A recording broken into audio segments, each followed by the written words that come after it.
Ayan po mga kabida, tila lumiliit po ngayon, ano? Ito pong chances po ni Justice Secretary Boying Rimulya, mga kabida, no? Para makasali po sa shortlist na isasubmit po ng JBC, ano? Kay Pangulong Ferdinand Bongbong Marcos, mga kabida, para sa pagiging ombudsman po, ano? Kapalit po kay Ombudsman Samuel Martires, ano po, mga kabida. Habang nalalapit na po yung deadline na binigay po sa kanya, ano, ng JBC na makapag-submit po ng clearance mula sa Office of the Ombudsman, ano, para lang po mapatunayan po mga kabida na wala na po siyang pending na complaint na inihain po laban po sa kanya, ano, mga kabida. Itong clearance po ay non-negotiable requirement po ito, ano, ng JBC para ho sa mga aplikante sa pagiging ombudsman. Kailangan po ito mga kabida para po wala hong conflict of interest, ano po, na? Kung sakali hong kung sino man po yung mapili bilang ombudsman, mga kabida, walang conflict of interest po, ano, sa kanyang posisyon while nasa ombudsman po siya, ano po, mga kabida. And since ito hong si Rimulya at ito pong si dating Judge Felix Reyes, ano, ng Philippine Charity Sweepstakes Office, ano, hindi pa po nakapag-submit ng clearance, mga kabida, habang nalalapit na po itong deadline. Kasi ang pagkakaalam ko po, ang deadline is September 15, ano, mga kabida.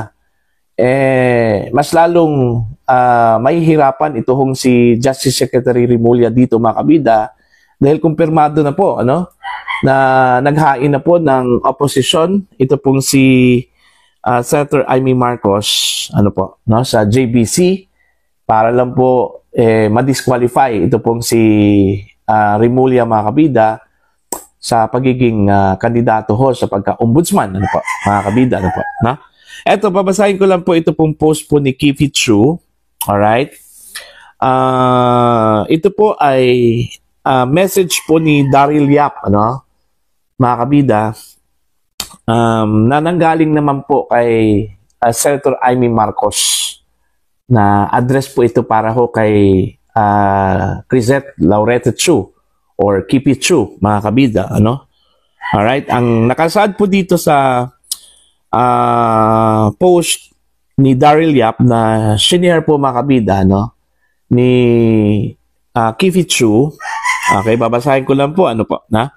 Hi, Kipi Chu, from Senator Amy R. Marcos, yan. Ayan. Ang nakalagay po dito sa kanyang message, mga kabida, no?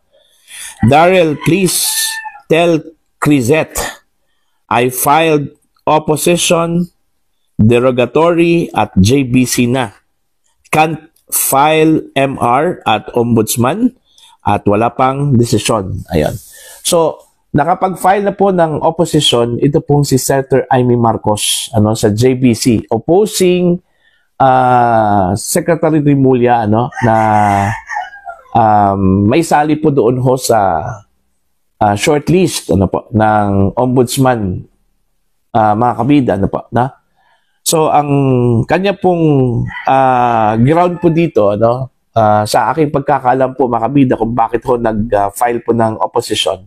Kasi unang-una po, may pending complaint, ano, laban po kay Rimulya, dyan po sa Office of the Ombudsman, kung saan po ang nag-file po dito, ito pong si Senator Amy Marcos, mga kabida. Kung maalala po ninyo, ano, nung kasagsagan po, mga kabida, ng investigasyon po, ano, ng Committee on Foreign Relations, dyan po sa Senate, ano, patungkol ho doon sa illegal na pag-aresto kay dating Pangulong Rodrigo Duterte, at pag-turnover po sa kanya, mga kabida, no? Doon po sa The Hague, Netherlands. Nakita po, lumabas po sa investigasyon po, mga kabida, no? Na tila nagkaroon po ng paglabag po sa batas, ano? Hindi lang po sa Pilipinas, kundi sa Rome Statute po, mga kabida, no? Doon ho sa pag-aresto po kay dating Pangulong Duterte. At yung mga participants ho dito, ano? Ito pong si Justice Secretary Boying Rimulya, dating PNP Chief Nicolas Story III, okay, DILG Secretary John Vic Rimulya, yung kapatid po ni Boying, ano, mga kabida, At ito pong si dating PNP Chief General Romel Marbil, ano? At isa pang Ambassador Lacanilao. Okay? Sila yung mga naging respondents, ano? Doon po sa complaint po ni Senator Marcos, doon po sa Office of the Ombudsman, ano? At hanggang ngayon po mga kabida, nakapending pa rin ito. Wala pa pong resolution, ano po, no? Kaya nga, kahapon po, ano, ito hong si Secretary Rimulya nag-file po ng motion for immediate resolution po, ano, dyan po sa Office of the Ombudsman para i-resolve ito pong complaint against him. Okay? Now, ang tanong po dito, kakayanin ba ng Ombudsman mga kabida na i-resolve ito hastily? Okay? Kasi hindi po pwedeng i-shortcut po ito ng Ombudsman, ano, mga kabida. Kasi unang-una pa po, ewan ko ba kung nakapag-submit na ba ng reply ito pong mga respondents, ano? Okay? Dito sa complaint na isinampa po ni Senator Amy Marcos. At saka pangalawa po mga kabida, sinabi po ni Senator Amy Marcos, mahaba raw ang proseso dito ho sa pagre-resolve po ng kanyang reklamo, ano? Laban po sa mga taong ito, ano po, mga kabida. Kabilang na po ito hong si Secretary Boying Rimulya, ano po. Now, kung totoo yung sinabi po ni Senator Amy Marcos, ano, na yung pagkatalaga po, ano, kay OIC Dante Vargas, ano, bilang ombudsman o OIC ombudsman, ay para lang po i-execute yung Plan C daw, mga kabida, ng Marcos admin, ano, na italaga ito hong si Secretary Rimulya bilang ombudsman. At pagkatapos niyan, doon na po i-execute yung plano, nakakasuhan daw ito hong si Vice President Sara Duterte. Ano pa? Pero una, kailangang i-dismiss nitong si Ombudsman Dante Vargas, ito pong complaint versus Secretary Rimulya. Ano po? Yun daw yung Plan C, mga kabida, no? At in fact, may sinabi po si Senator Amy Marcos na ngayong linggong ito daw, ano, i-dismiss ng ombudsman ito pong complaint versus Rimulya, no? Pero Sabado na po tayo ngayon. Wala pa pong lumabas na decision po ito pong ombudsman po makabida, ano? Kaya nga, yun po, nasabi ko po na medyo lumiit po yung chances kasi dahil ho dito sa opposition po, ano, ni Senator Amy Marcos. At kailangan pong dinggin po ito ng JBC, mga kabidan po.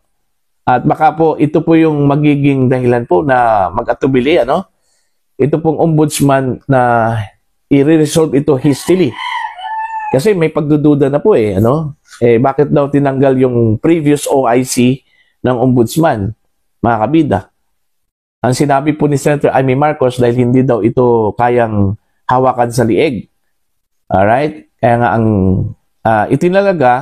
tinanggal yung dating OIC, itinilaga ito pong si Attorney Dante Vargas, mga kabida, na sinasabi pong yung kanyang asawa ay classmate daw ni Boying Rimulya, no, sa law school sa UP, ano po, mga kabida. At yun daw yung dahilan at purpose kung bakit andyan po si Vargas sa Office of the Ombudsman. Okay. So, titingnan po natin, ano, mga kabida, kasi yung deadline na sinasabi po na September 15, malapit na po. At titingnan po natin by next week kung kaya bang i-resolve po ng ombudsman, ano, based doon ho sa motion ni Secretary Rimulya, mga kabida, na pabilisin yung paglabas po ng resolution, okay, sa complaint na inihain po ni Senator Amy Marcos laban sa kanya.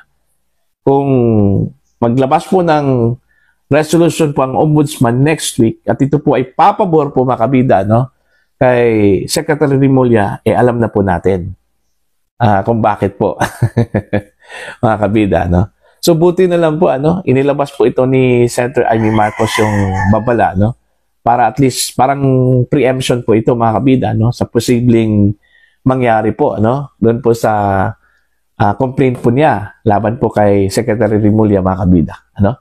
So magdasal na lang po ito pong si Rimulya na maglabas po ng resolution ang ombudsman next week, ano. bago po ang deadline para at least makahinga na po siya, no, mga kabida. At kampante po siya na magiging kabilang dun ho sa shortlist na isasubmit po ng JBC kay Pangulong Ferdinand Bongbong Marcos. Okay? Para po sa inyo, ano po ang inyong opinion at pananaw po dito, no? Please comment down sa mga